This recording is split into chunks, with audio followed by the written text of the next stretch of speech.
We can redo. Okay, it's cool. Tell me when you I'm going. cut. Okay. So CrossFit for me it's a place where I can actually be myself. And, it's a very free space to just show up and get me away from a lot of life issues that I have to deal with. Hi everybody, I'm Gert. What CrossFit means for me is a healthy body and a healthy mind. So as a psychologist, I need to practice what I preach. Because I tell everybody to get first, and then start working on the mental problems. So practicing what I'm preaching here, and then the shed as a community to me literally means that it's a community of positive, healthy people that are supporting you at your level of growth, and it's a wonderful group of things. My name is Polly. I'm 61 years old and it's fantastic to come to the shed every day. They're like my family. And like you said, it's a mental challenge most of the days. And I love coming and I miss if I don't exercise. I really miss it.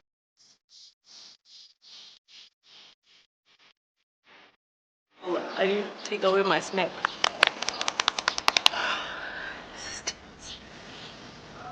Oh, God.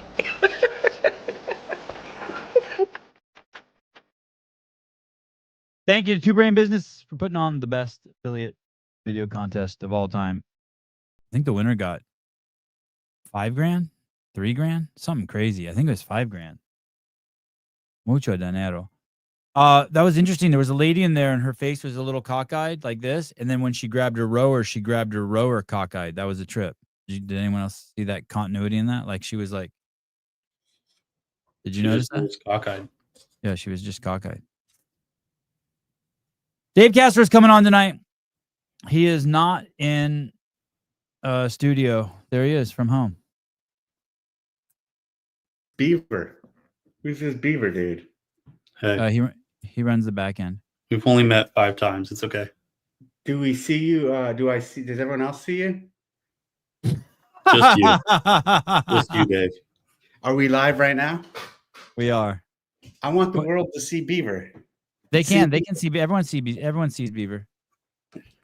Let's see him.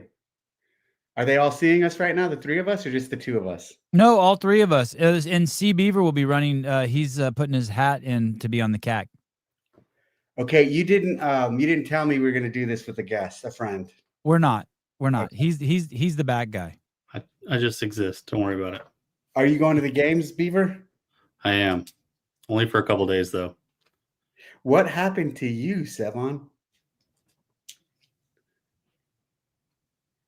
What did you do to your face? I was eating and there was getting so much hair in my mouth, and I was like, "Fuck this! I'm over this." I like it. Thank you. Oh, that's not what you said to me on the phone when I asked you to come on the show. Why don't you tell me what you said? I don't remember what I said. Oh my God, Dave! Don't you shit on Caleb. Caleb's in the Air Force.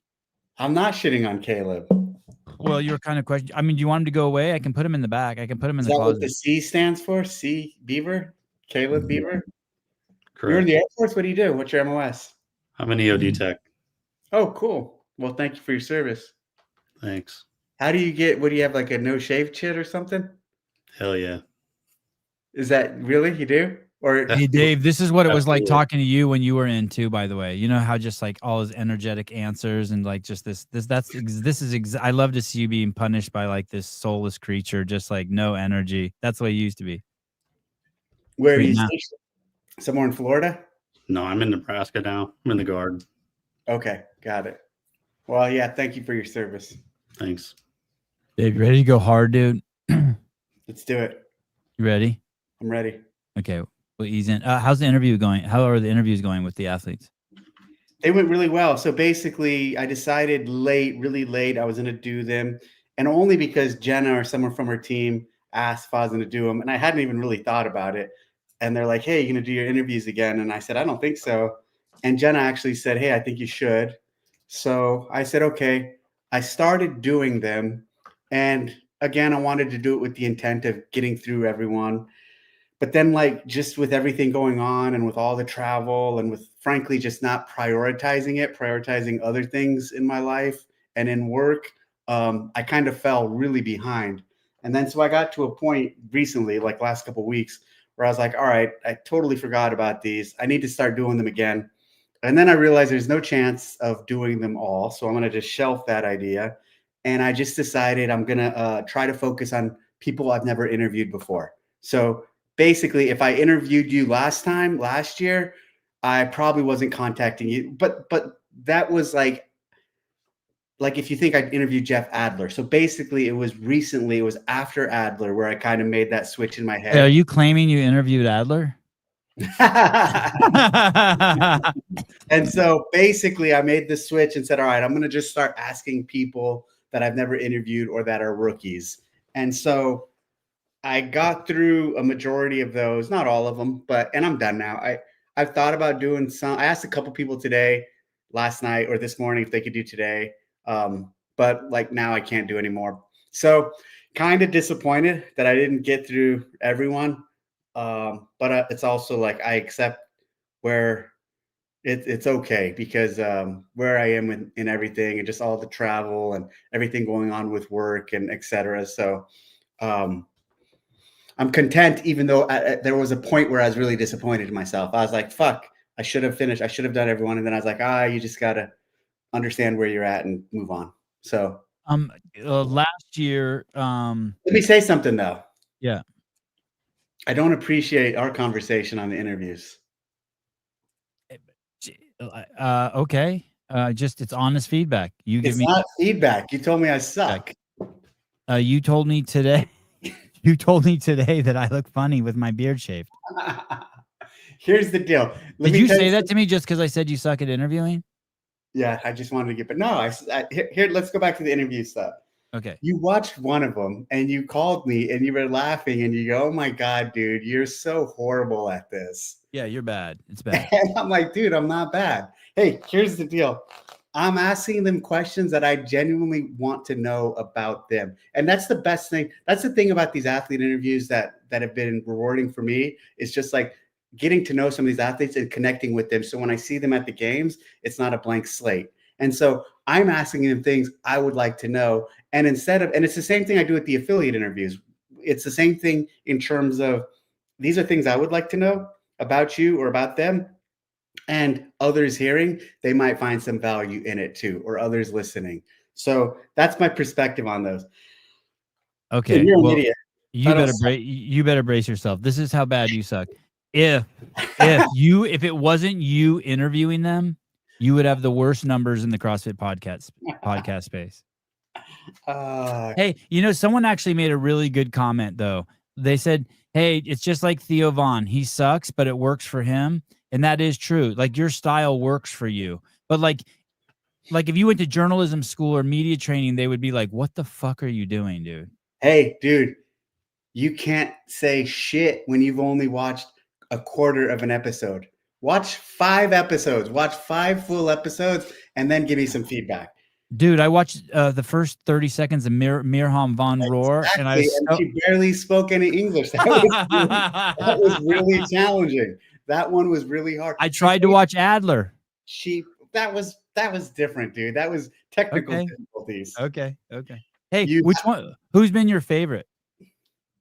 That's a great question. I've enjoyed them all. I think Bill was a lot of fun. Leahy. I think we kind of because that was after you told me I sucked, so I was kind of fired up. Yeah. And we kind of went back and forth on his Achilles thing. I told him basically it's because he was doing this little mini rebound. He thinks he kind of pushed back on that and said it was very respectfully pushed back on that and said it was because of the entirety of the weekend and all the other stuff they did. That was smooth. Who did the 7? You didn't do that. CB. No, that's like Caleb's job. Yeah. Yeah. And so he was really nice. And I love the fact that he had just coached a class in the morning. That was super cool. He's a hoss. He's a freak. Like he's one of those guys you're going to see him in person and you're going to be like, oh shit, he's a specimen. Yeah. I was impressed. Hiller actually said this was my second best interview. And Hiller thinks that this guy might actually win the game someday. He's young. There have been some screenshots being passed around, leaking some information about the interviews. And last year, no one rejected any of your interviews, right? No. I did them all. I did everyone. And this year, someone rejected you. Some like Syrian Hemsworth or someone, like a foreigner. I mean, she just said she was busy and didn't really want to.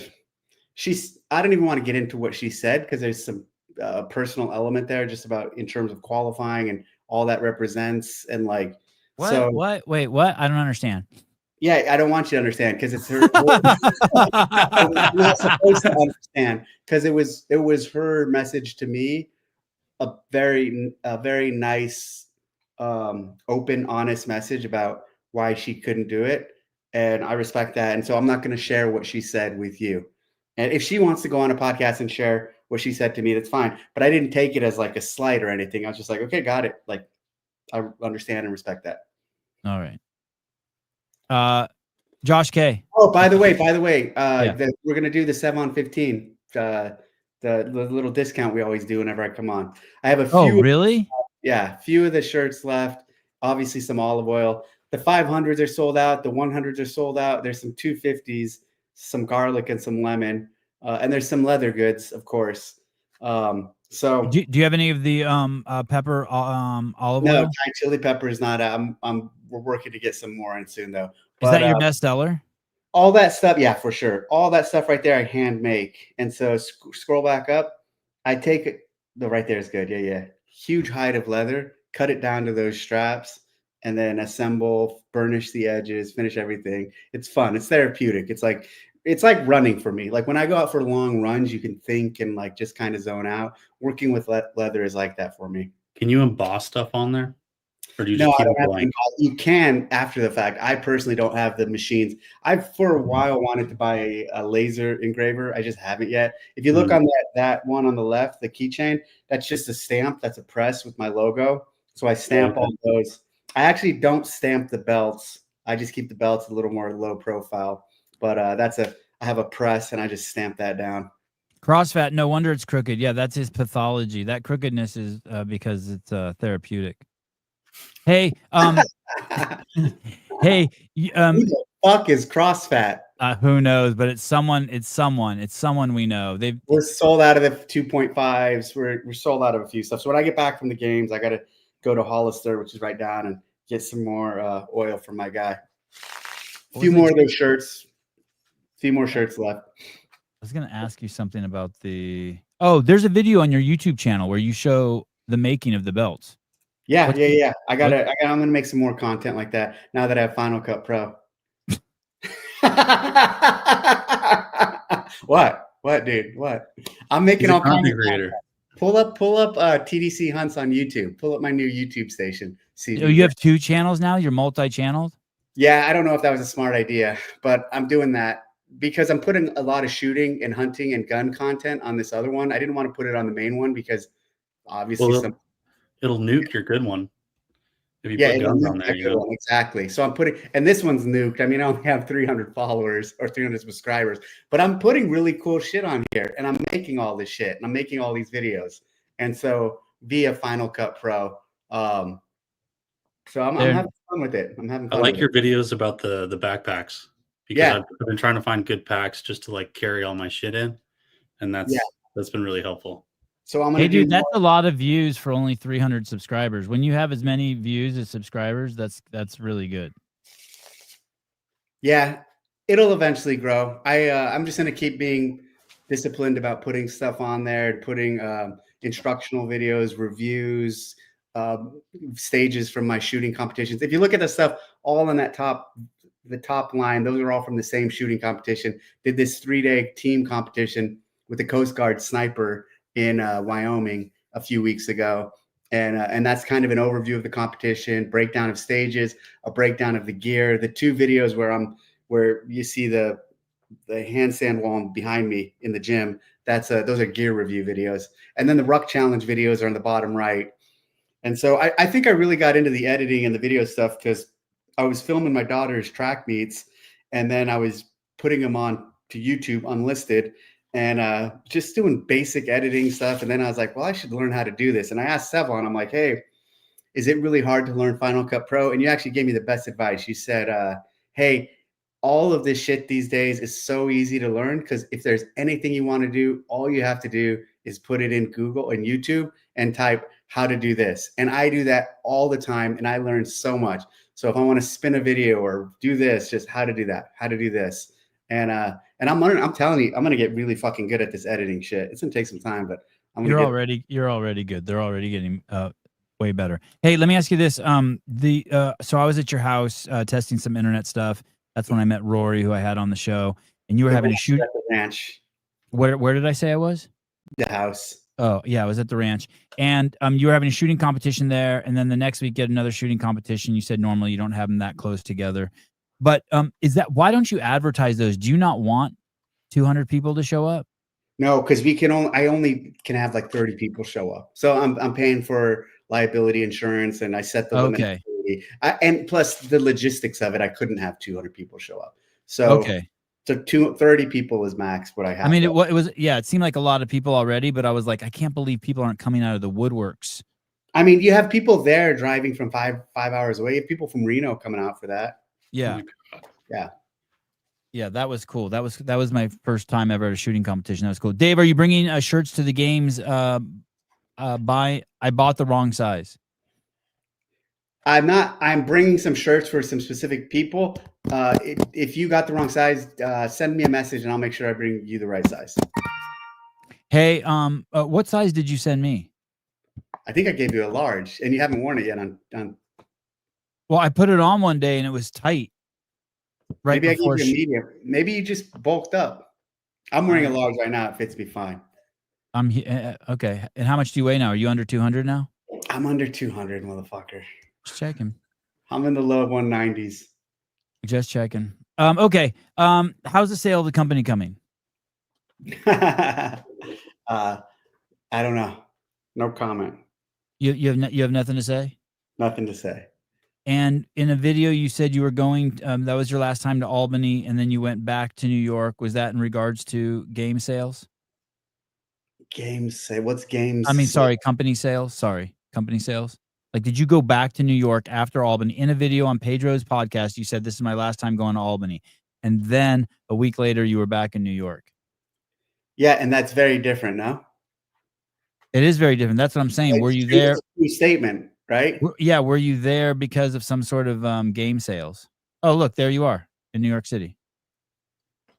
Look at that. And Nico Bredon or Nico Bidon, I think he was behind me snatching. That dude's a beast. He's been at Mayhem for the week training. I just re-tagged him in a post. Any chance that the sale happened last time? Look at Nico. Look at this. Watch. Don's first day of work was at the game. Framing, dude. Talk about game. Look at that framing. Oh, fucking that framing wasn't an accident. See, that's the things I need. That's the things I'm looking at now that I'm a creator. Clay Butler, Dave, Tactical Games and CrossFit collab. I don't know. I think here's the deal. Here we go. Everyone get ready to get in the comments. Here we go. Oh man. I was a real soldier. I don't like to dress up as a soldier on the weekends. I don't need to say anything now. They're doing a really good job of getting people involved in shooting and fitness. So I really respect that. And it's pretty cool. Google CrossFit Firefight. So like two things. If we were to do something, or if we do something, and if we do something without them, I don't want people saying we're fucking ripping them off, because we wouldn't be. We'd be ripping them off if we put everybody in tactical gear like they are. I think there's an expression of this. Did you see Beaver? You pulling it up? Yep. We did this over a decade ago with JJ Racaza. He's still one of the best shooters in the world. Shannon Smith, another great shooter. And you might have actually been running the media team at this time. Look at that young fucking buck right there. 179. Hey, what year was this from? 12? 11 years ago. So 14. Okay. No, I bet you it was. Wasn't there a period where we re-put up videos, we pull them and put them up again or something? That's something like that sounds familiar.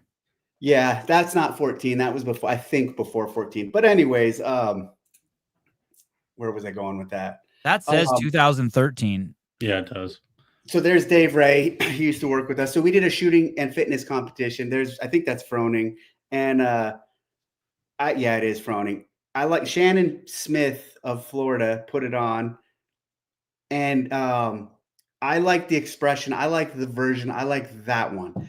And I think the fitness and the shooting was balanced. You didn't have to wear tactical gear. It was straight. Like we did Fran for one of them into shooting. And so that expression is what I lean more towards than I think with what they're doing with the shooting Fran, than what they're doing with tactical games. But like I said, I really respect what they're doing. There's JJ Racaza. So that dude's like one of the best shooters in the world, for sure. Top 2 or 3 in the country. And he's still at it, and he's really fit. So next question. All right. Okay. Tactical games. So there was some drama at the CAC. Is it official that Taylor Self is off the CAC? Yeah, I think so. And was that stressful at all? That all that drama was occurring during the build up to the games? No, not at all. The week before, and then will you guys replace him? Yeah, or just wait till the next election cycle? No, we've already had a few people reach out who want to be on. I've reached out to a few. So he was technically in the coaches category. So we need to replace someone in the coaches category. We've had a handful of people reach out. I've reached out specifically to a few coaches and said, hey, are you interested? So collecting names, we'll talk to the CAC and then I guess do another vote or figure out how to fill that spot. But it wasn't stressful. I mean, dude, like it's this, like, I'll say this is the 19th games. So like, it's been nothing but chaos every year leading up into the games, and every year for my time in CrossFit. I mean, if there's not external battles, there's internal battles. And I'm not saying that's even a battle, but like that it's nothing. It's just routine. You know what I mean? Just part of it all. Sevon, how do you feel about Dave believing you're a bad influence on Taylor? Hey, and how's your friendship with him? How does your relationship with him? Did you guys leave civilly, or is he butthurt, or Taylor and I? Yeah, it's fine. It's good. It's really good. I think I think we both left with mutual. I left with more respect for him. I don't know if he left with more respect for me. I would hope he did, but I don't care if he did. But I think we left on fine terms, and we talked man to man a few times. And I told him how I felt. I told him same thing I told the CAC. Hey, if I was in charge and it was my call, I'd fucking fire him. And I also said, hey, I said, my advice to them is to fire you or to vote you off, but they're going to do what they need to do. And I told them that, and I said, hey, and I like you, dude. I like everything about you. Like, you're a good guy, but there's some decorum or some way you have to hold yourself in that role that I think is missing. So, or wasn't respected, or wasn't put in, was definitely abused and flaunted. Like he knew what he was doing when he was doing it, and he could have played it a little differently, at least for the year or 2 years that he was on that position, you know? And yes, you are a horrible influence on him. In regards, you are a bad influence on a lot of people that are easily influenced by someone who holds a little power.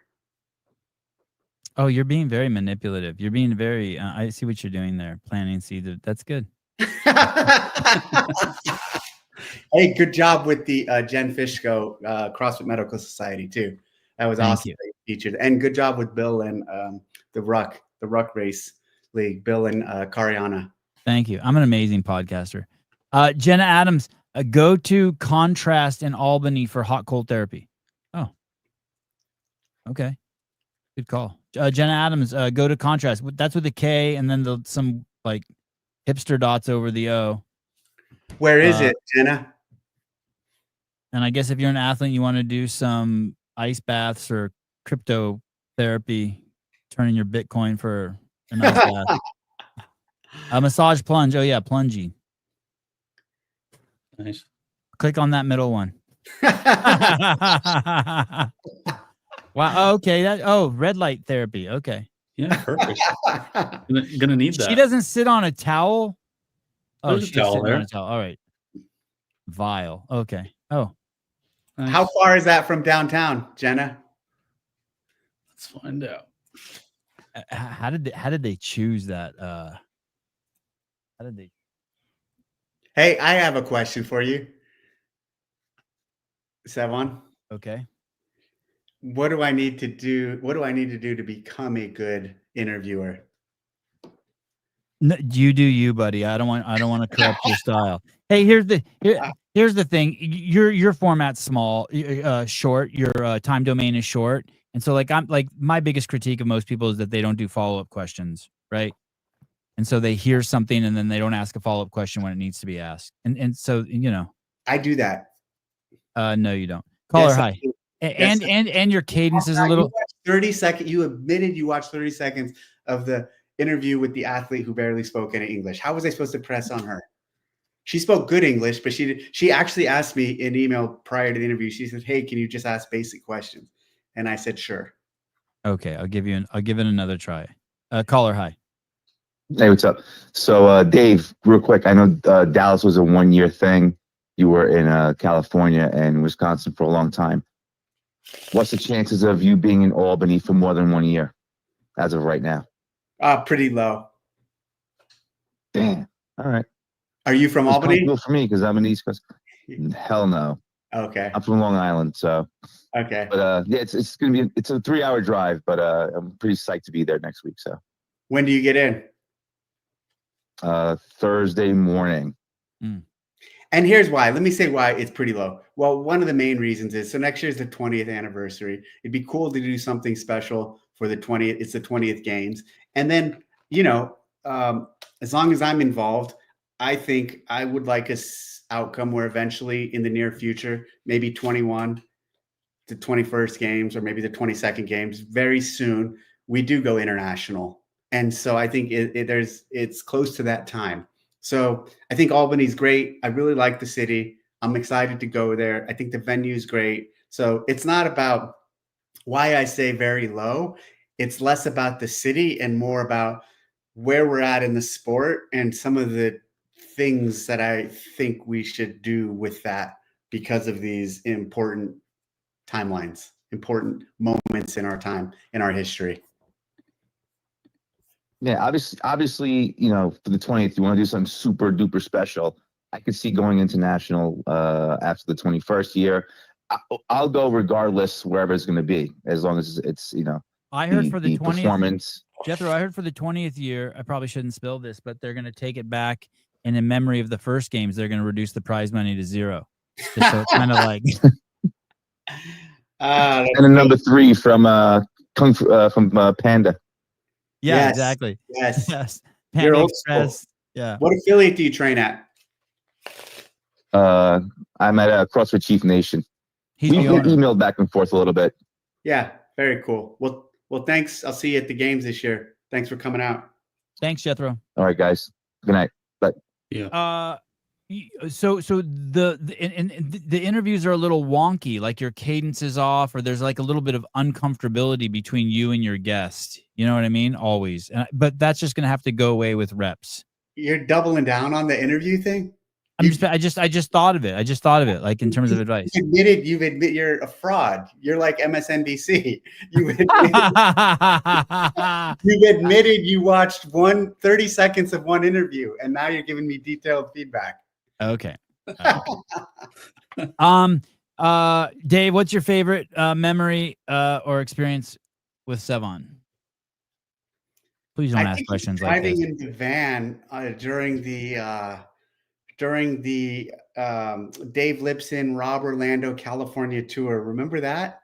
Oh yeah. Yeah. And Hackelman, when we stopped at Hackelman. And I think at one point I remember talking to you and I'm like, and I was still in the military. So I think this was pre 2010 or around 2009, 10. Maybe I just got out. And I'm like, why are we even friends? Like, you're a fucking hippie from Berkeley. I remember saying that, like, how are we even like friends right now? And my little dog would sit on your lap when you drove. Yeah. So I think those are some of my fondest memories early memories of you. Downhill. No callers, please. No, you know what? It's been a long time since we've done callers. We're probably going to do some. I'm okay with. We're going to do some callers. Break the rules a bit. Okay.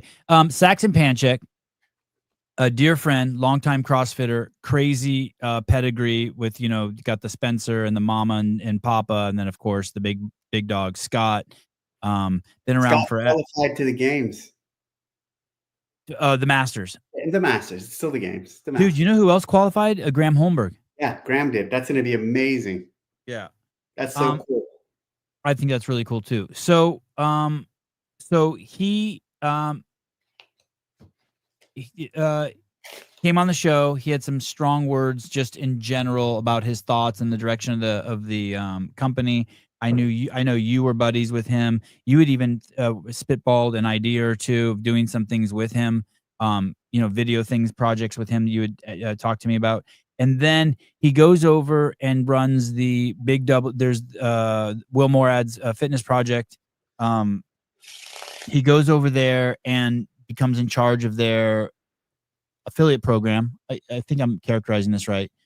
And then he does one podcast with their very first affiliate. And then fucking 2 days later, he's gone. And now and he's popped up on the scene. I know you like Saxon a lot, and I like Saxon a lot. Do you have any insights into what happened there? I chatted with him today. We didn't talk about that. You chatted with him today? Yeah, he gave me a call. We caught up. It was a really good call. He's going to come to the games, and we're going to leverage and work together and do some things with him at the event. So I'm really happy he reached out. Really glad that we touched base.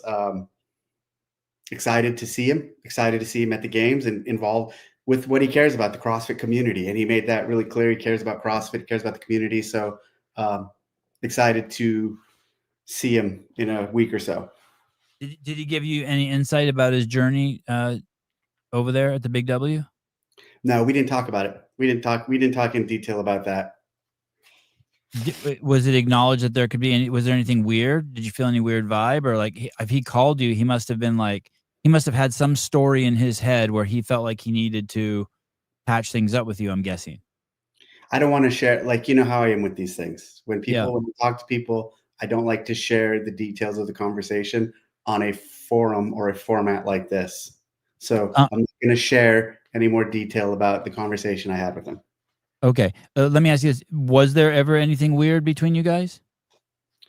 I think during the time frame that you just outlined.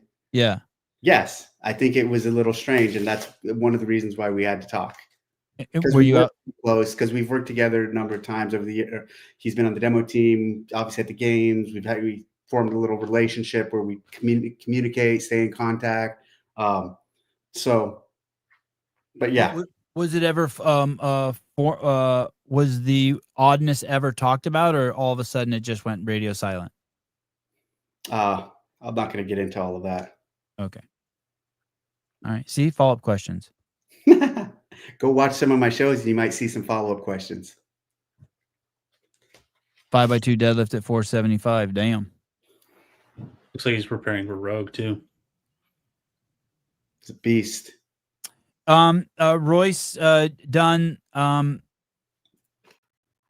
he signed the there was this now defunct organization called the PFAA, and they put out a letter with some requests. One of them was for you to step away from the games, and Royce Dunn signed the letter, and now he's on the demo team. How do you say his name again for me? Royce Dunce. I do not think that's his name. What do you think his name is? Royce. C Beaver. What do you think it is? Tell me what you think it is before he pulls it up. Let me see. You take a stab at it. You put me on the spot. It's done. Oh. Listen. Pull it up, C Beaver. Listen. Details, schmeetails. Oh, well, you could see how I would make that mistake, Royce. I could see how you'd very deliberately make that mistake. It's very, very easy to make that mistake. So let me get this straight. Fisa Goffey signs a letter. She gets a road to the games, and she gets the first interview. This guy, Mr. Dunn from Australia, big handsome lad. He he say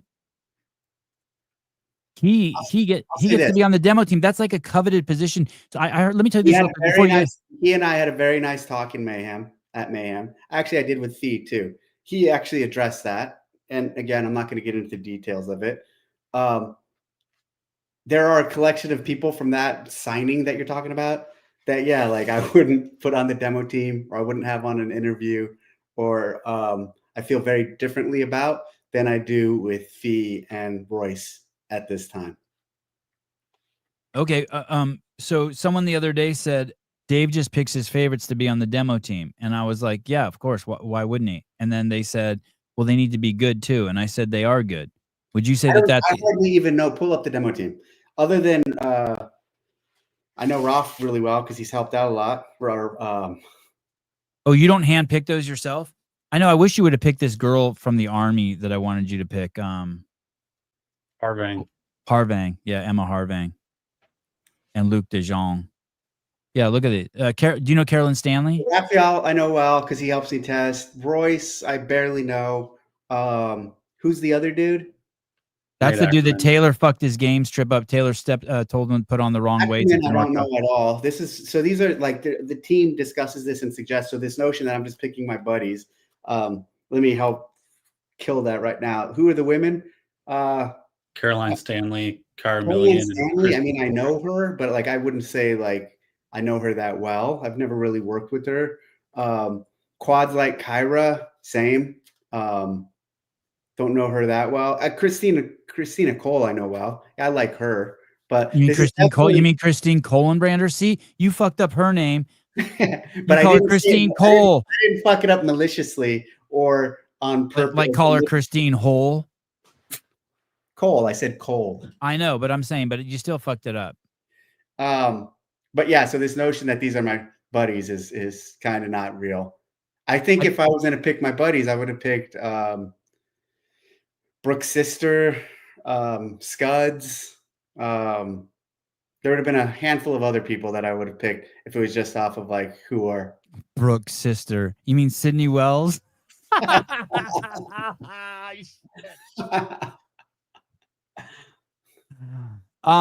you ever spoke to Carolyn Stanley? I think at like the games. Did she go to the games last year? She's been a couple times. I think the last time I saw her at the games was 2 years ago. Dude, you are going to love her. She has the most wild voice. She has the strongest accent ever. I could listen to her talk all day. It's crazy. Basically, with the demo team, I think one of the things is like you want really good people. You want people who are currently really good and not injured. Taylor was ripping on you this morning. He's been ripping on you all week since he got kicked off the cock. And one of the things he's like really like focused in on is the fact that you pick people on the demo team who aren't qualified to test. Hey, but the demo team's not testing. That's the other thing. Like meaning those guys, all the workouts are done, right? Right. So like the demo team they're going to show up and they'll maybe refine, but like it's all done. Like, so they're going to, which is bullshit anyway, by the way. All those people there are qualified to test. Those are all pipe hitters. Yeah, and I don't need the fastest times. I don't need in testing to see the fastest time. I just honestly, really what you need is to see the cap time. I need to see, okay, what window do I need to create for this workout? What's the back end going to be? Because I talk about this a lot. There's kind of 3 approaches to any given workout. 1, everyone's going to finish. So you want the entire field to finish the workout? Well, because let's even back up from this statement. You do want the entire field to finish? No, you're not listening. You're not listening. Okay. Here's what I'm saying. Okay. There's 3 approaches in creating a time cap for a workout.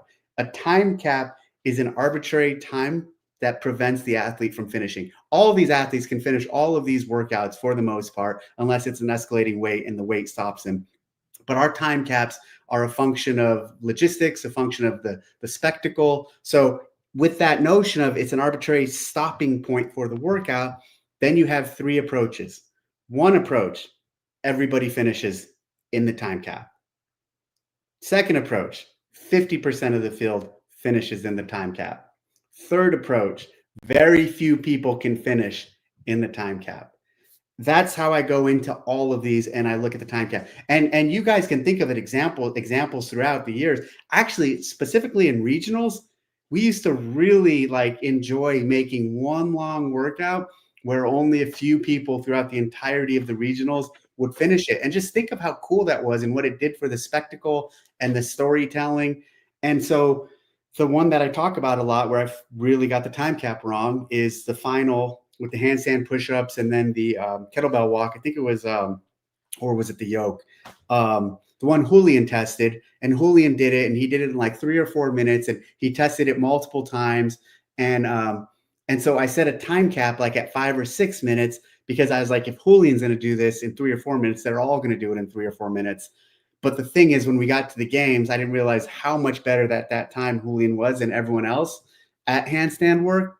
And when we got to the games, basically by the second heat, there was 3 or 4 heats.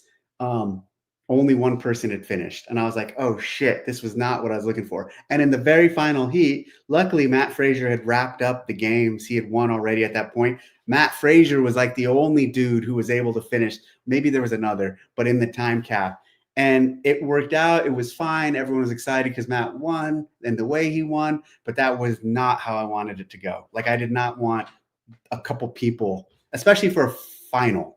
Like if that event was early on the week, sure. But as a final, I wanted more people to finish. The one time in 20 years, not bad. There's probably others. I think the timing on the run and clean like 3 or 4 years ago, I think the year 21, that was off. That was too aggressive. So there's been a couple times. Kyle Dotson, Sevon never listens. I know. Especially don't listen when I have my hand on your mom's mouth, Kyle, and I'm putting it to her. Okay. This is why you're a bad influence. This is your problem. And this is why you're the worst thing that's ever happened to Taylor. Because he hears you. He's a young man who's easily influenced by you and your antics. And he hears you and he thinks he can do the same thing. Do you think it would have been worse if Taylor? When I hear you say that shit, I'm like, ooh, I'm gonna go do that now. You're gonna put your hand on Kyle's mouth too when you put it to her. That's not cool. Listen, I have a free Dave, pass to talk like an asshole. Dave, what if I told you this? What if I told you he's a bad influence on me? Taylor? Yeah. No chance. Super respectful young man. Really, really good dude. And you've just polluted him. He taught me what the chocolate starfish was. I had never heard that. I never ever heard that. I think anyway. Okay. Very serious topic here. In the first I don't know fucking how many 15 years of the CrossFit Games semifinals, I never heard of anyone ever having a cardiac event. And then we had Emily Rolfe had that problem with her arm in the clot, and we had the Masters athlete Dave Rempel have a stroke. We got and then just now we had last year we had at the semifinals we had Zach Thomas at Torian Pro have a heart issue, and then this year Bailey Martin. Is that something with and then you and I have coworkers, previous coworkers now, we've had 2 of them who've had some serious issues. You know, Marston Sawyer had a heart attack. Is that something that you think about now when you go into the games, or the safety team thinks about, like, oh shit, we got this thing going on that's just out of the blue? We need to be extra conscientious of that. Yeah, absolutely. Mm-hmm.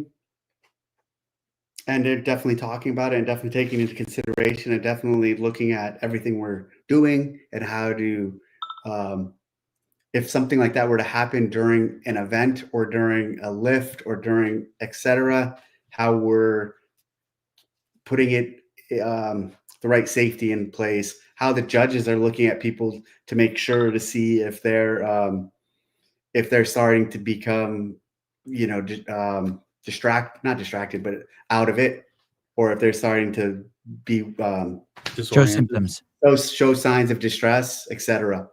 And I bring this up because someone sent me this article today. 2 football players just this past week in Manhattan, Kansas. They haven't had a single cardiac event in the history of the college football, and 2 players had it this past weekend. So I was like, Jesus, like the medical team's got to be on crazy alert for that, looking for that shit, right? Yeah, absolutely. All right, shitty situation. Do they fill out a do athletes fill out like a health thing before they go? Like, do they like, is that part of the, like, when you go there, do they get a questionnaire? We're looking at implementing something. We were going to do it this year. Weren't able to pull it together in time to basically mandate the athletes to get a physical, et cetera, to do something like that. So it's something we are really investigating and looking at for next year. Okay.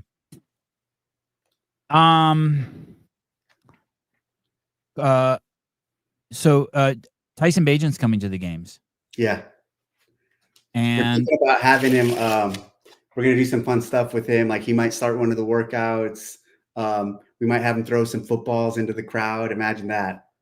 That'd be so fucking cool. That'd be sick. Throwing footballs. Where's my footage? Tell Hiller. Where's the fucking release the footage, Hiller? Release. Maybe if you stop picking on him in your interviews with people. Release the footage. This is totally off subject, but have you noticed that?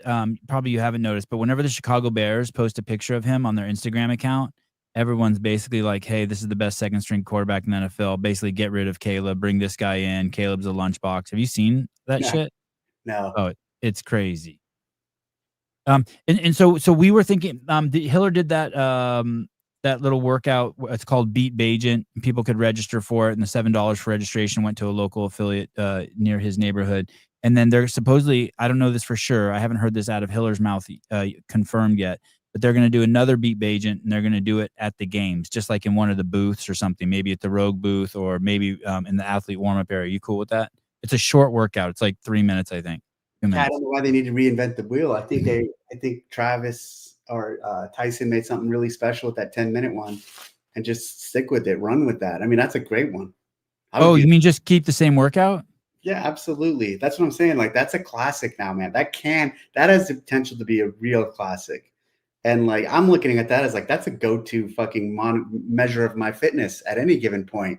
Like, hey, I got 43 burpees. I want to do that again, and I want to get 50. I want to get to a point where I can do 60. You know what I mean? Like, it's really solid. I thought the 10-minute time cap was too aggressive, but then once I played with it, I'm like, this is beautiful. So like, run with it, man. Own it, claim it. Just fucking, that's it. It's just like Chad or something else. It's just like a simple, memorable, easy to do test. Damn, I've never heard you compliment anyone else's programming. Yeah, that one was good. I liked it. Oh, Kudos to Tyson Agent for making that workout. When will we know how many workouts there are? Soon. Will we know before Sunday? Oh, yeah, I think so.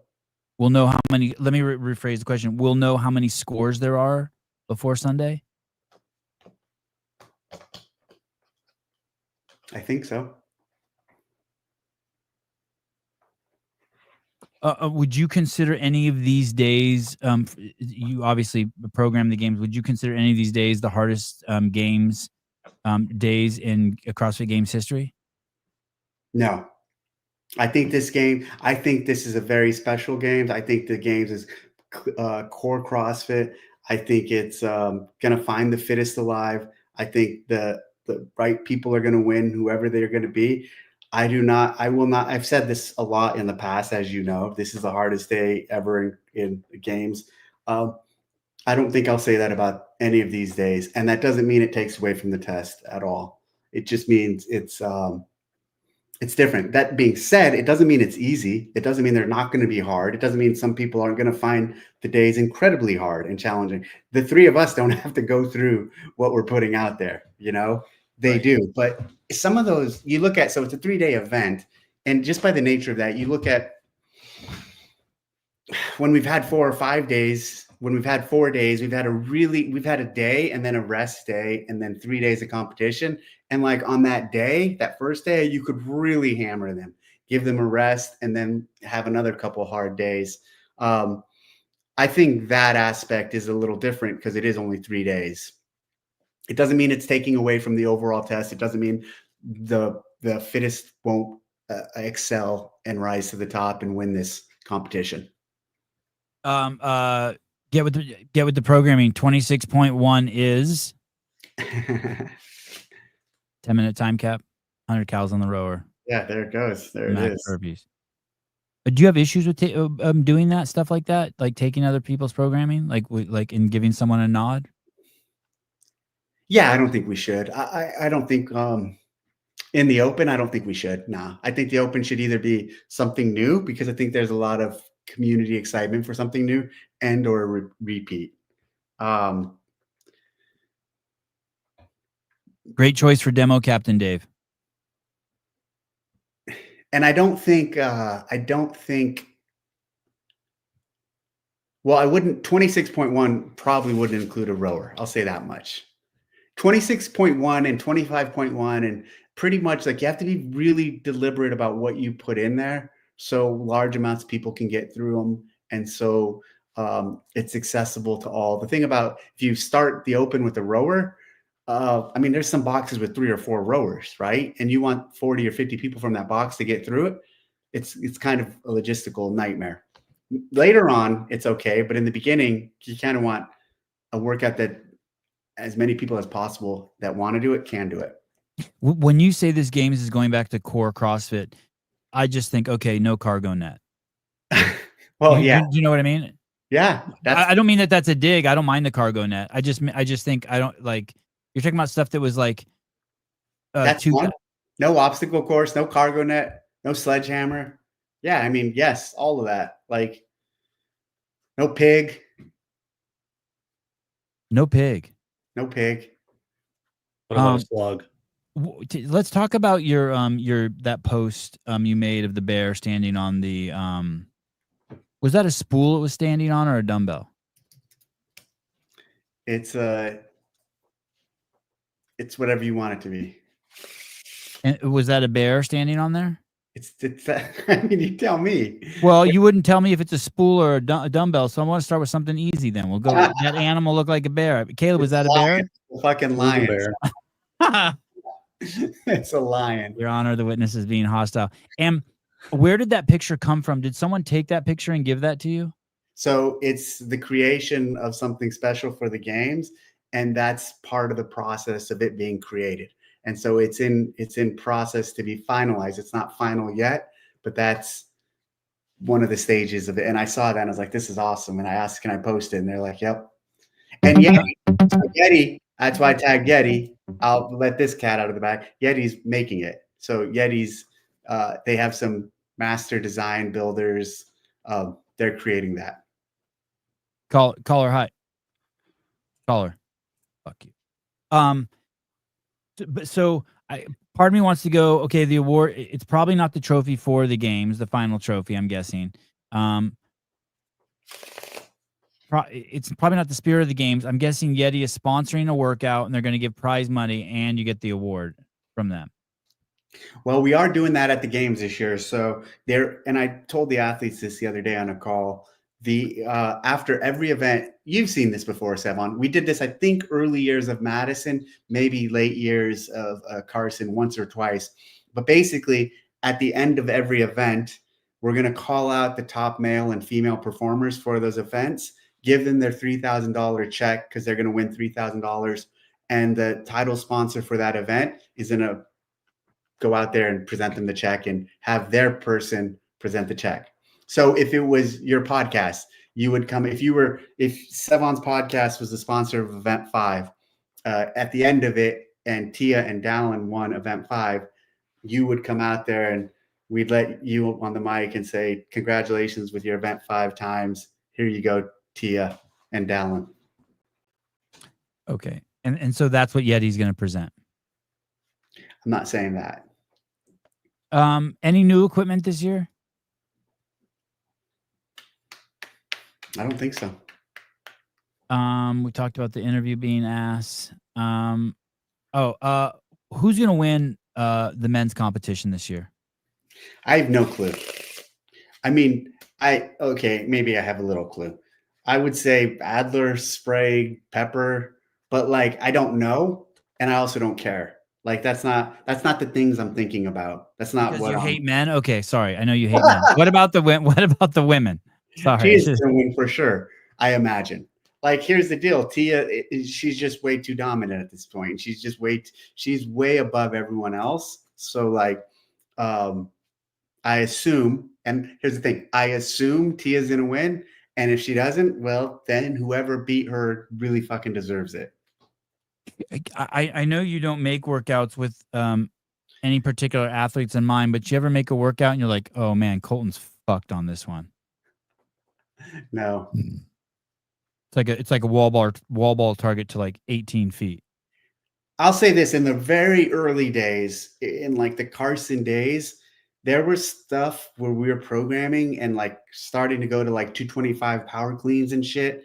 And I was like, well, holy fuck, 90% of the field can handle this. Chris Spieler is going to struggle. So like in the early days, because Spieler in the early days was so much better than everyone at body weight and running stuff, but really far behind on the strength stuff. Those days are long gone. Like, meaning even someone as short like Colton or some of the shorter athletes in general, he's one of the strongest guys in the field. So like those days are gone where there's one person in the field who's really good at everything, but not so good at one thing. But yeah, in the early days, I thought about that in relation to him and some of the loading when we were programming things. It's crazy that Colton's 40 pounds heavier than Spieler and yet 1 inch shorter. Caller, hi. That is crazy. Hey, caller. Hey. Hey. Yeah, how you doing? Good. I had a Thanks. question for Dave. Mm-hmm. Or I guess it's true. Would they ever do Hold on. Dave deserves. That's my fault. Hold on. Give me 1 second. I screwed this up. It was popping. That guy had a really deep voice, didn't he? Yeah, Whoa, it was dude. weird. Hold on, caller. Don't go anywhere. Bear with me. When do you fly out, Dave? Tomorrow? Yeah. Early? Yeah. Okay, caller. Go ahead. Question for Dave? Yeah.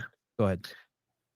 Yeah. So, I was curious. Do you ever see CrossFit ever doing contracts to athletes? Like an example for like Matt Frazier, like he would have kept competing like some sort of contract, like how you would like NFL or any other sport.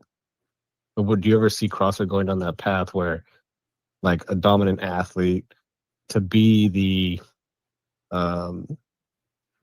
like the threshold for all athletes? Because we know no one's going to beat Tia, and had Matt stayed this long, we knew that no one was going to beat Matt. But like that's the pinnacle, right? That's the athlete that you want to beat, and like. Are you saying that, like, would you ever say, hey, Tia, we'll give you $100,000 a year if you compete regardless of how you place? Well, we know she's going to win, right? So it's like, at that point, she's guaranteed. But she might not win if you pay her $100,000, meaning she might be like, well, that's good enough for me. I'm only going to train 50%. Anyway, sorry, Dave. Well, it's more of an incentive. I'll say this. I think the athletes on the male side have become more well-rounded and so much better than they were several years ago that I don't know if Matt could still win. I think you have these guys who are 5'10", 5'11", 5'12". Even you look at Sprague that are big and also really fucking good with the body weight stuff, really strong. So I think it was going to become more difficult for Matt to be dominant. So I don't know if he'd still be winning. But anyway, let's go back to your question. Let's ask. I still kind of unclear. So basically, you're asking if we'd support athletes who are dominant and kind of give them a contract to keep competing?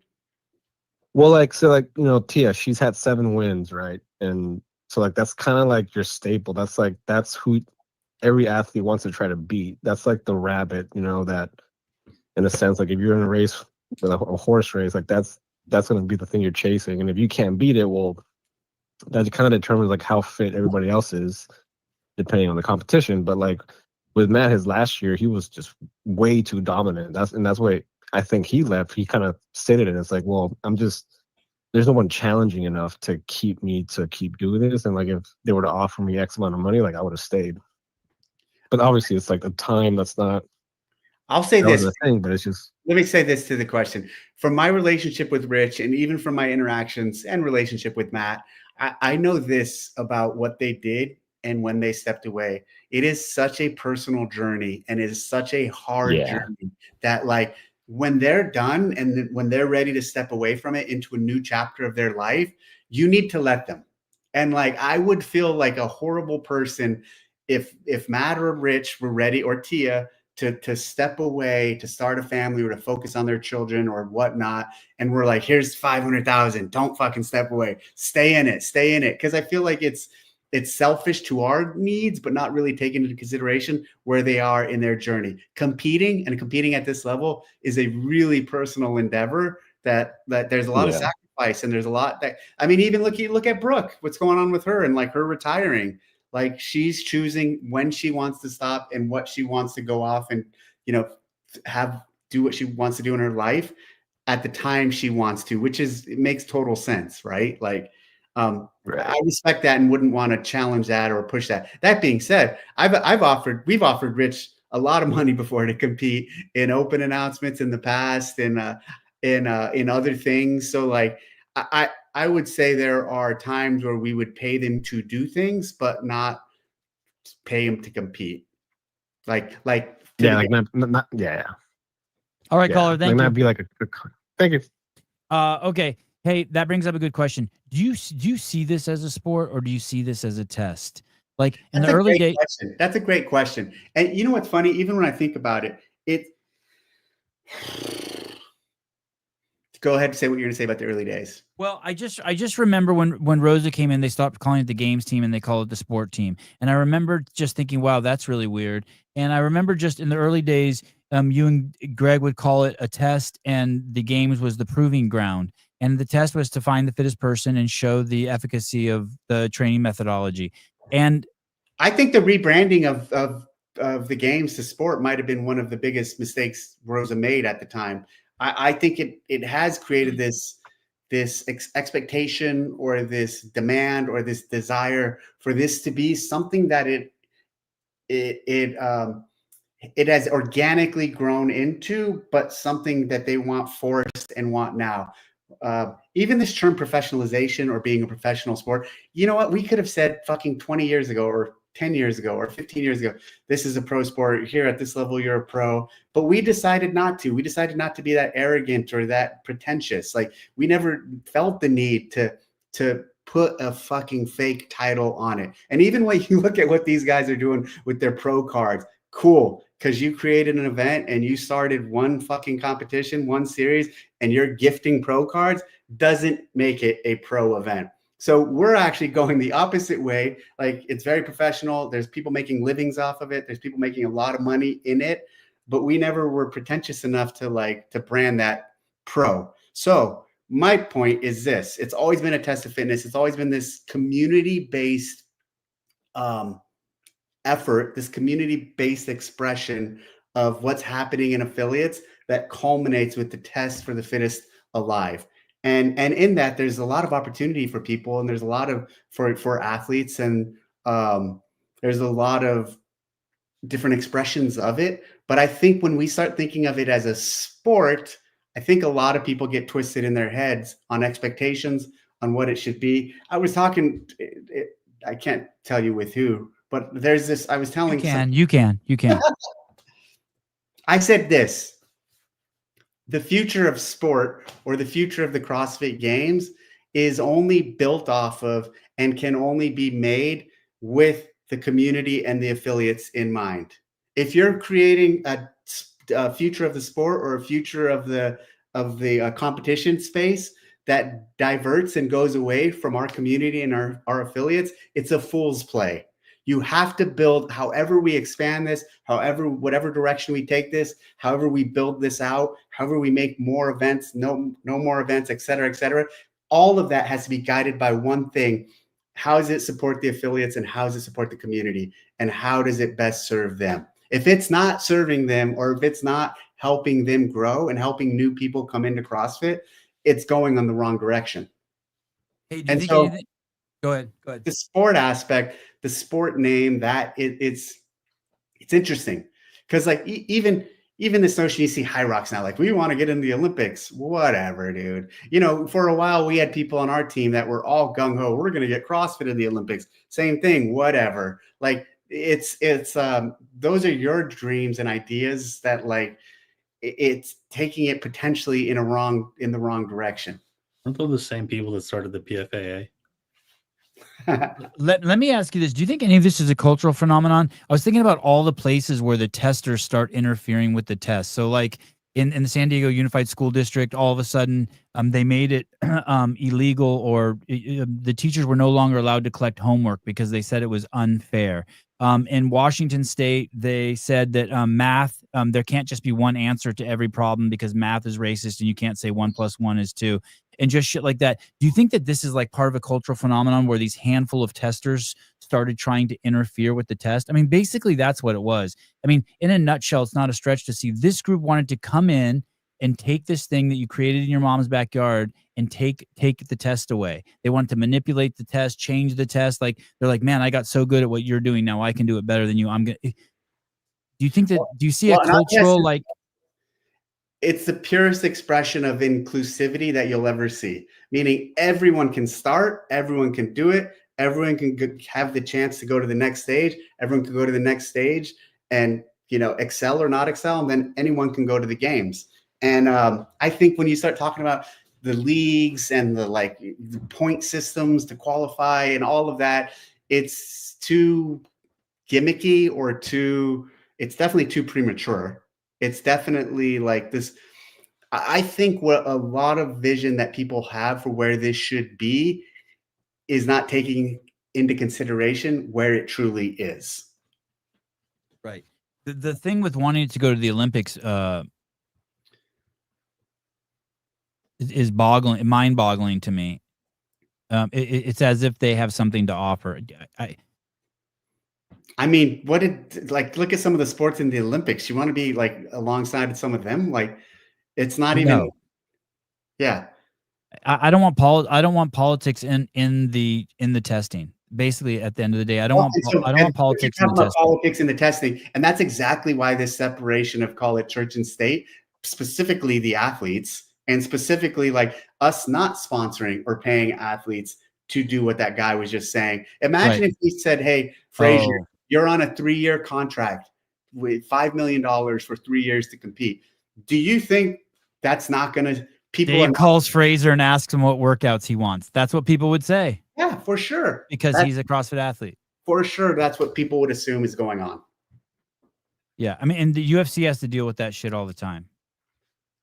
But the UFC, here's the thing about the UFC. The UFC isn't creating a test. The UFC is putting two people in front of each other, and those two people are stepping in the ring, and it's all on them, and they're beating each other up. But they're being accused. They get accused of matchmaking their favorites that make the most money. But you know what Dana says? Yeah, of course we're matchmaking the people who make the most money.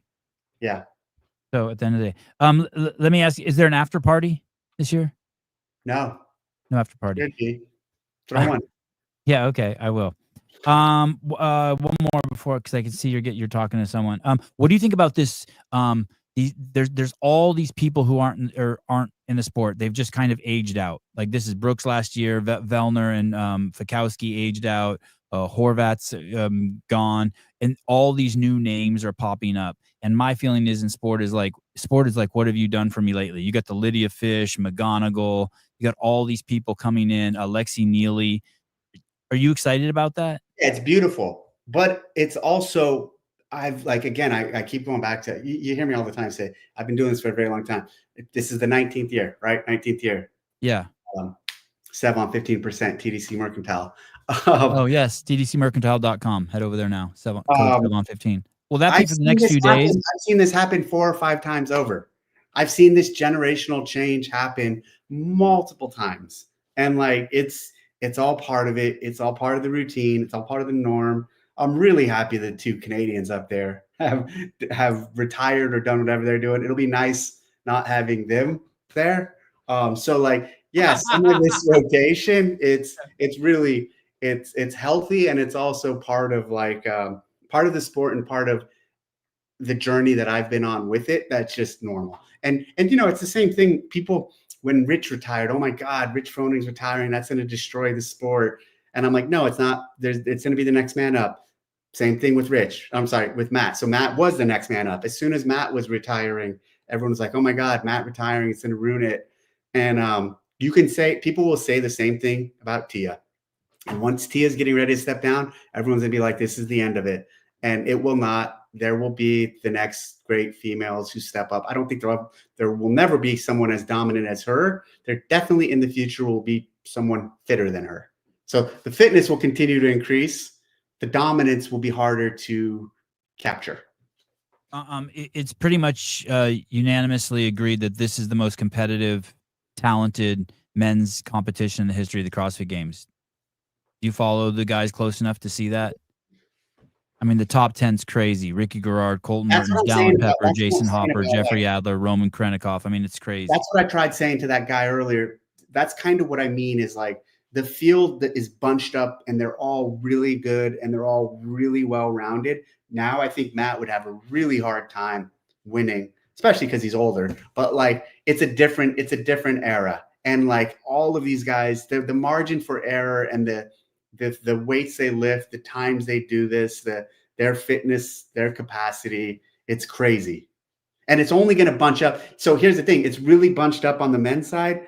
It is not that way on the female side yet. And it's been that way for pretty much like the curves have gone like this. And soon it'll take a few more years, but the women field will bunch up and they'll be more equal in ability in time. Off the top of your head, do you know what the longest workout is this year at the CrossFit Games? Yeah, for sure. Is it workout 1? That's a safe assumption. And then do you know what is there a 30-minute workout?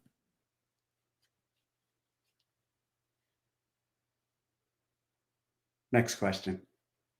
Okay. What if there's not a 30-minute workout? How about that? What if there's not? Yeah. I mean, I don't have an issue with it. I'm just wondering, we're trying to figure out what the remaining workouts are and what time domains. And when you say it's classic CrossFit, I think of that as stuff, almost everything being under 15 minutes, 17 minutes. I disagree. Classic CrossFit can be over 17, 15 minutes. It can be. Yeah. But it's not always. But yeah. I mean, what was the longest workout in the 2008 games? I mean, they were all super short, right? That was different. I mean, that was like a learning experience. Yeah. I mean, all the workouts in 2008 were 3 or 4 minutes. Classic CrossFit. All right, cool. Caleb, do you have any questions for Dave? Have you ever been to the Mid-South shooting school in Mississippi? Multiple times in Mississippi. That's where I'm going in a couple weeks. Shaw's. I don't know if they took it down, but the Dave Cash's a prick sticker was definitely in one of the shooting houses there. That's like that place was like all SEALs went through there for all their CQC training and CQB training at multiple stages and multiple levels. So spent a lot of time there. It's a pretty iconic place in the SEAL team history, the history of the SEAL teams. Cool. If I see the sticker, I'll send it to you. Yeah. Okay, Dave. Sorry, one more question. Okay. Yeah. So, are you following any of the Danielle Brandon drama? She's at a gym and her dog bit someone, and the people there are saying that she's hard to work with, that she's a prima donna. So I'll say this in general. This is a huge departure for me in compared to years past, but I am paying more attention now to things than I have in a fucking ever. I was gonna say in a very long time. So like I find myself checking Dence's updates or what's her name? Dense updates. Yeah. I look at her story. I look at her page to see what she's wearing. I look at your stuff. I'll look at Hiller's stuff. I don't watch all his videos, but I am. So like I'm more tuned in now than I've ever been because how's that affecting your brain? You have the space for that? Does it affect you at all? I'm doing it at a level that I can handle. Okay. So like not diving too deep in the rabbit holes, but like paying attention. So I've seen that stuff on Dents, and then I've seen some of that stuff there. So yeah, I'm aware. Okay. Did you follow this story that happened with Ed Astronomer? No. Okay. There's this CEO of this company. Oh yeah. Everybody. Oh, okay. I thought you said something else. Yeah, I saw that. Yeah. Okay. And it's an $800 million company. Yeah. Everyone knows it. Coldplay. Oh, you should have said the Coldplay. The Coldplay concert, yes. Yeah. Okay. So, and did you know that Gwyneth Paltrow was married to the Coldplay I saw lead this, singer? dude. It's amazing. It's so good. Okay, so I want to play it for the audience, and I want to ask you a question about this. So, guys, this is the Astronomer Instagram. This is how this $800 million company, is responding to their CEO getting caught smooching the head of HR. Here we go. Thank you for your interest in Astronomer. Hi, I'm Gwyneth Paltrow. I've been hired on a very temporary basis to speak on behalf of the 300 plus employees at Astronomer. Astronomer has gotten a lot of questions over the last few days, and they wanted me to answer the most common ones. Yes, Astronomer is the best place to run Apache Airflow, unifying the experience of running data, ML, and AI pipelines at scale. We've been thrilled so many people have a newfound interest in data workflow automation. As for the other questions we received, yes, there is still room available at our Beyond Analytics event in September. We will now be returning to what we do best, delivering game-changing results for our customers. Thank you for your interest in Astronomer. That's so fucking good. That's so funny. That's such a great play. So you are okay with that? Oh, 100%. You're not? Yeah. No, I'm 100%. This is called leaning into shit. Like, there's nowhere to run. The 1950s are over. And so, like, I saw this and I'm like, why isn't Danielle Brandon's management team or her agent doing a funny video where Danielle's on the phone with the cops being like, no, I don't have a dog named Cash that bit 3 people. What are you talking about? And then hanging up. You know what I mean? I can see why they're not. I think it's a little personal and close to home, and maybe like, oh God, you're a pussy. But hey, let me finish. Okay.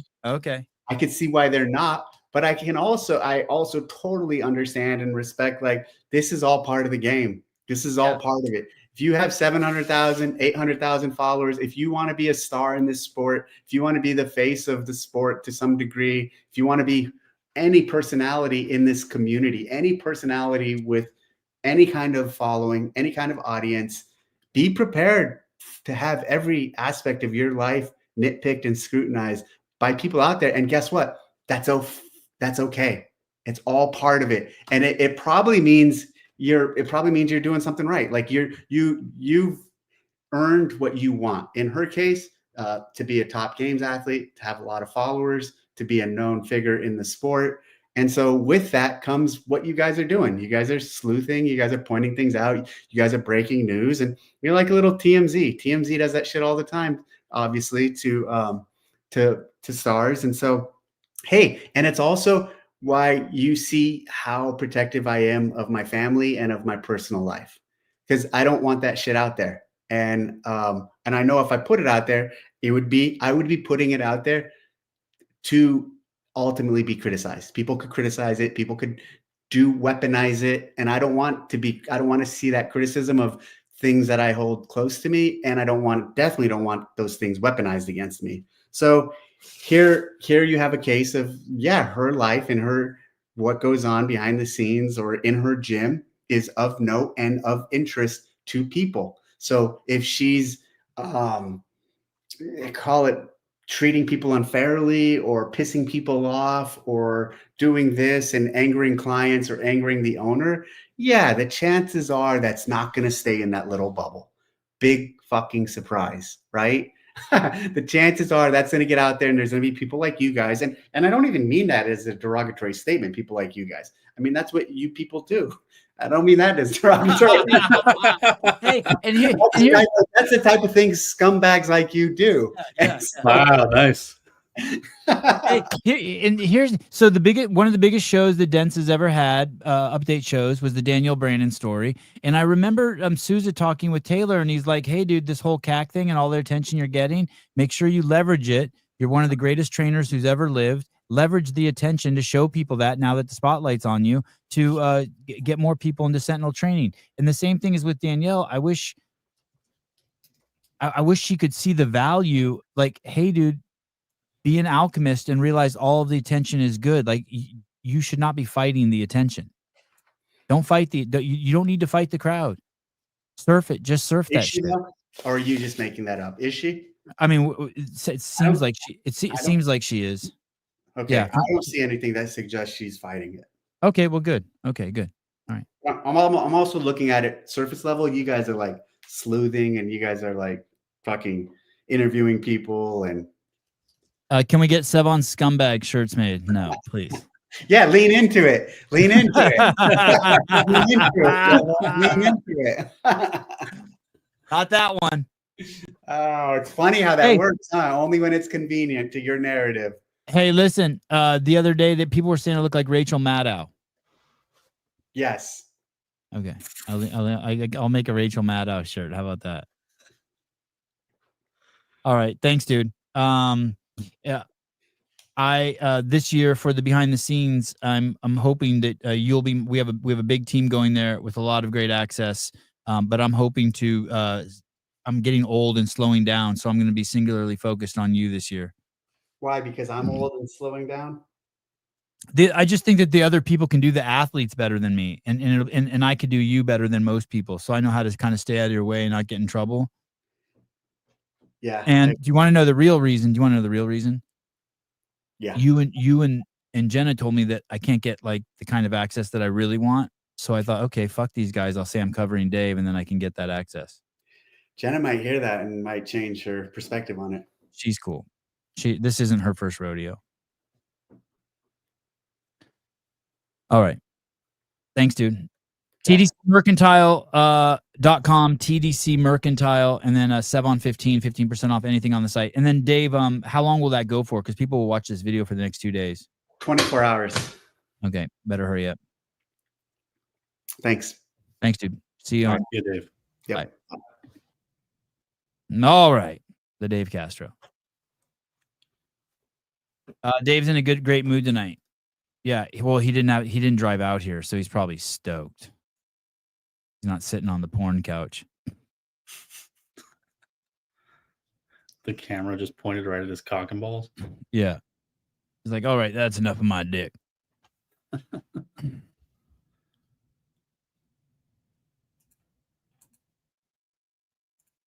T-minus 4 days. You show up Thursday? Yep. I was supposed to go Thursday, and now, or no, I was supposed to go Wednesday. Now I'm going Monday because registration is Tuesday. Jesus Christ. I know, it's a long time to be away from home. I'm so happy I'm flying Delta. Did you see that plane on the tarmac today that caught on fire? Yeah. Hey, those people were not coming out of the plane fast enough. No, they were not. I'm like, they were like covered in ash. I'm like, excuse me, if I was in there with my kids, like we would be flying out of there. Where the fuck did I see that? Oh, I'm looking at the calendar. When are the games? It's August 1st, July. Okay, so I fly on the 28th out of San Fran. I'm going to Boston, and I'm meeting Souza and Jenny there, and then we got a rental car. You're gonna drive from Boston to Albany? Yeah, I heard it's 3 hours. Damn. And then my flight out the following Monday after the games isn't until 5, so I'm chill. Nice. You got time. And I'm not doing any partying this year. Last year I got so fucked up on Sunday night. Well, that's just the way it goes, right? I was throwing up like I was in high school. I missed my flight the next morning. I couldn't get out of bed. Damn. Just thinking about it, I'm starting to get the spins. That's rough, dude. Yeah, it was crazy. I was fine, and then I wasn't. And it's too late. Yeah, then it was too late. I had actually stopped drinking about an hour before, and I was drinking water, and I thought I pulled a U-turn, but you were actually just drinking more tequila. I think the people at the party I was at were coked out of their mind. Nice. Hell yeah. What a pussy. Can't handle a couple beers. Don't worry. We will have fun. Biomaxpeptides.com. Thanks for all of the accommodations. Biomaxpeptides.com. Thanks for getting Taylor kicked out of the Open next year. I know. I feel like I was roofied. That's but scary. then that doesn't make any sense. Who the fuck would roofie me? The chick from Dodgeball, probably. Oh no. Oh, I stopped drinking like that in my 30s. Yeah, me too. I don't know. Oh damn. That's probably like 3 beers for me. 3 beers. Probably two or 3 beers. I'd start talking to her on the 3rd beer. That's so crazy, dude.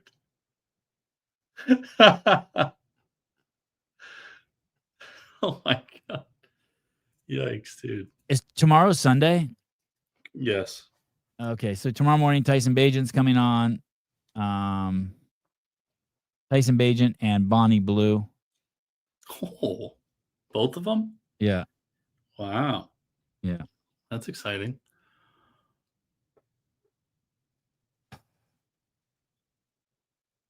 What's crazy is that chick who plays her is really hot. Well, dude. Of course.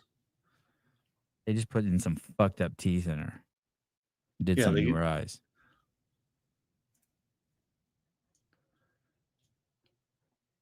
This is so bizarre listening to this live. It sounds like slow-mo. I'm used to replaying at 1.75. Dang, chill. Very chill. Sevi, will there be Kill Taylor next weekend in Albany? Yeah, you know what's crazy is I didn't think there would be. And I found out today that there will be. And it sounds like it's going to be on Thursday.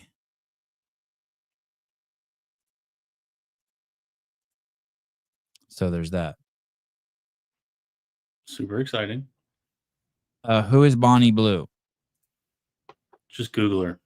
John, do you live under a rock, dude? Just do a quick Google.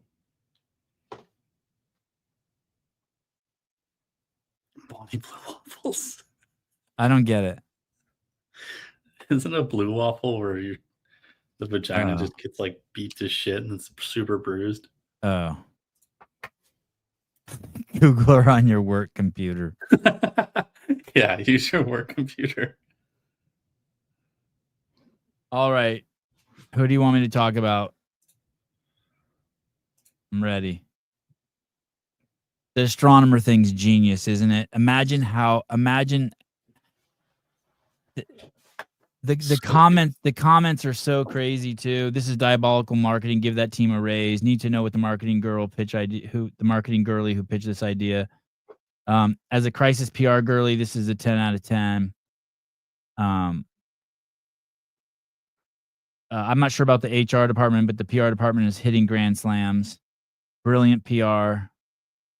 The devil works hard, but astronomers PR team works harder. Impeccable crisis PR masterclass.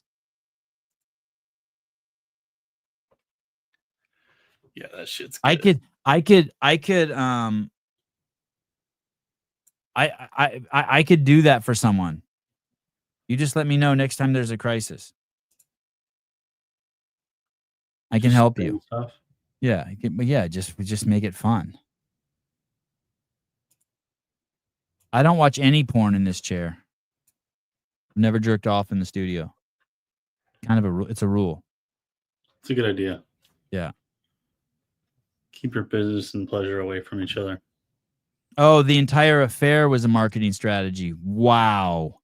That'd be crazy. Oh, that's some Hiller shit. That's some 4D chess shit. That's what I wonder if Hiller thinks that. Doesn't he think everything's a plan? Everything's already. Yeah, I should call Andrew and ask him that. Wow. Probably agree. Your PR team deserves a raise. They just Uno reversed on this one. Yeah, I wonder how much did they pay Gwyneth Paltrow to do that? Probably a couple million. She's probably dying for money. I don't think she's been in a movie since Iron Man. Oh, this says Gen X guts. Brilliant. What? Let me see what Gen X is. Typically, they're defined as those born between 65 and 80. Oh shit, that's me. I'm Gen X. I don't want to be Gen X.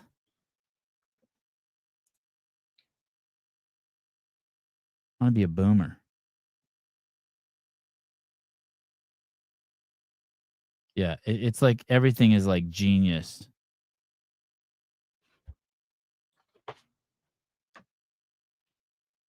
I bet you most people didn't even know what had never heard of astronomer, so it makes perfect sense if the whole thing is Oh, nobody knew about astronomer. yeah. How about how the daughter started in OnlyFans? Wow. I did see she came up on TikTok like right after it happened. She goes, "Yeah, yes, I'm the daughter, and yes, my parents just got, or my dad just got caught on national television or something." So I would not be surprised if she did that. Wow. I don't even know her name. Ex-astronomer CEO's alleged 250K OnlyFans trail exposed. It wasn't just Sophia Rain.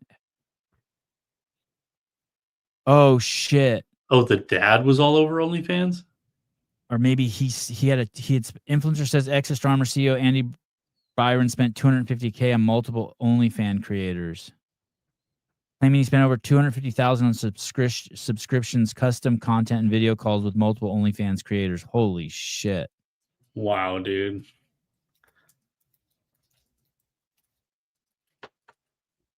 $250,000 in sub fees. Wow. Video calls, not just with Sophia, with multiple girls. Oh, wow. He offered Sophia Rain $40,000.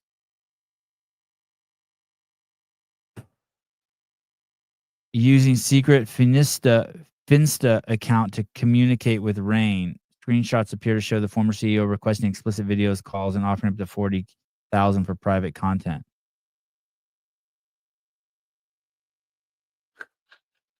He replied, "Call me in 5 minutes." Wow. Oh my God.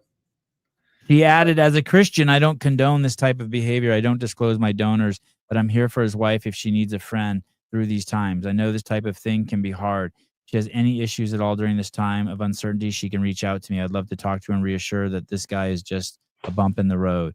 Wow, this is an OnlyFans girl telling the CEO's wife that? That's crazy. She has morals. The wife's laying low in her $2.4 million mansion in Maine. That can get you a mansion in Maine? The fuck do you get a mansion for $2.4 million? You get a mansion in Nebraska for that much. Probably get a couple acres with it too.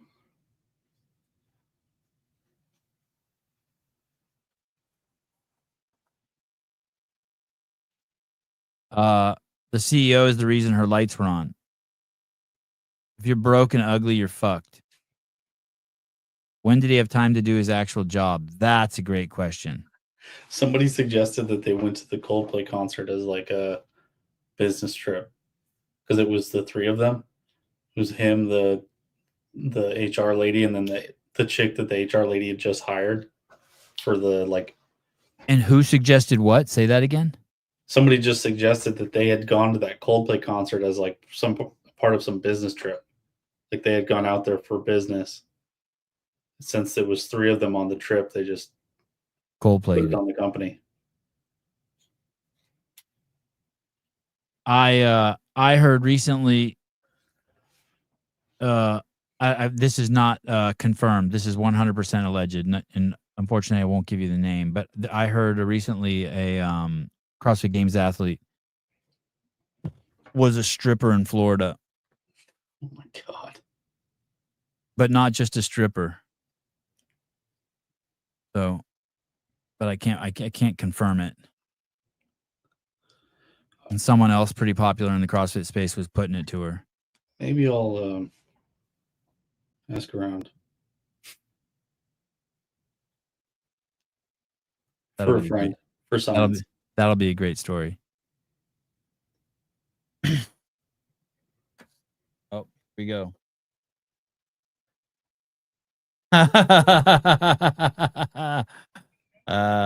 It's so fun. It's so it's so diabolical. I put stuff out there like that, and then right away people start confirming. Like they're paying attention.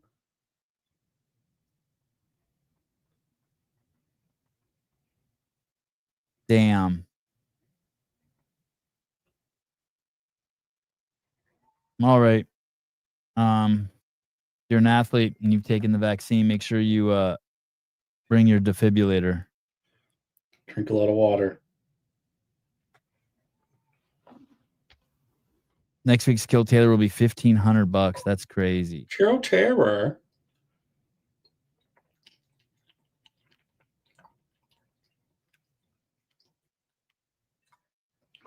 All right. I don't want to leave you guys. I'm going to pack my camera bag tonight. Wow. Someone else just confirmed. Someone else just confirmed the rumor too. That's 2 sources now. Ay, ay, ay.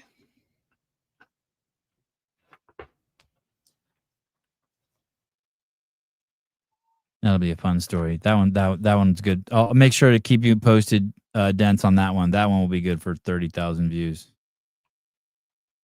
All right, guys. I will see you tomorrow morning, Tyson Bagent. Pumped for the games. See you guys in Albany.